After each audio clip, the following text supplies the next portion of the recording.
রাজনৈতিক দলগুলোর ঐকমত্য ছাড়া কোনো সংস্কার কমিশনের প্রতিবেদন গ্রহণযোগ্য হবে না বলে মন্তব্য করেছেন বিএনপির মহাসচিব মির্জা ফখরুল ইসলাম আলমগীর। রোববার সকালে রাজধানীর শেরেবাংলা নগরে বিএনপির প্রতিষ্ঠাতা প্রয়াত রাষ্ট্রপতি জিয়াউর রহমানের ৮৯তম জন্মবার্ষিকী উপলক্ষে তার সমাধিতে শ্রদ্ধা নিবেদনের পর সাংবাদিকদের প্রশ্নের জবাবে মির্জা ফখরুল এই কথা বলেন।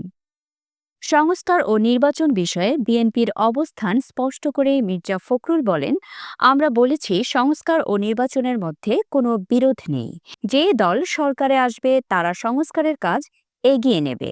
বিএনপি এই সংস্কারগুলো বাস্তবায়নে প্রতিশ্রুতিবদ্ধ। এ সময় বিএনপির মহাসচিব দাবি করেন, আমাদের লক্ষ্য সুষ্ঠু ও অবাধ নির্বাচনের মাধ্যমে গণতান্ত্রিক ব্যবস্থা পুনঃপ্রতিষ্ঠা করা। সরকারকে জনগণের মতামতকে গুরুত্ব দিতে হবে। এই সময় বিএনপির মহাসচিব দাবি করেন, আমাদের লক্ষ্য সুষ্ঠু ও অবাধ নির্বাচনের মাধ্যমে গণতান্ত্রিক ব্যবস্থা পুনঃপ্রতিষ্ঠা করা। সরকারকে জনগণের মতামতকে গুরুত্ব দিতে হবে। জিয়াউর রহমানের স্মৃতিচারণ করে মির্জা ফখরুল বলেন, তিনি শুধু স্বাধীনতার ঘোষণা দেননি, বরং আধুনিক বাংলাদেশ গড়ার ভিত্তি স্থাপন করেছিলেন।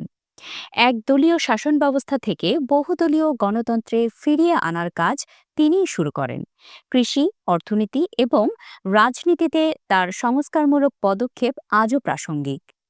এ সময় বিএনপির স্থায়ী কমিটির সদস্য আব্দুল মঈন খান, রুহুল কবির রিজভী সহ দলের বিপুল সংখ্যক নেতাকর্মী উপস্থিত ছিলেন।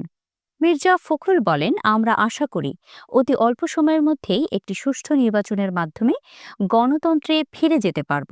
দেশের মানুষ একটি গ্রহণযোগ্য নির্বাচনের অপেক্ষায় আছে। তিনি বিএনপির চেয়ারপারসন খালেদা জিয়ার দ্রুত আরোগ্য কামনা করেন এবং দেশের সব মানুষের ঐক্য আরও দৃঢ় হওয়ার আহ্বান জানান।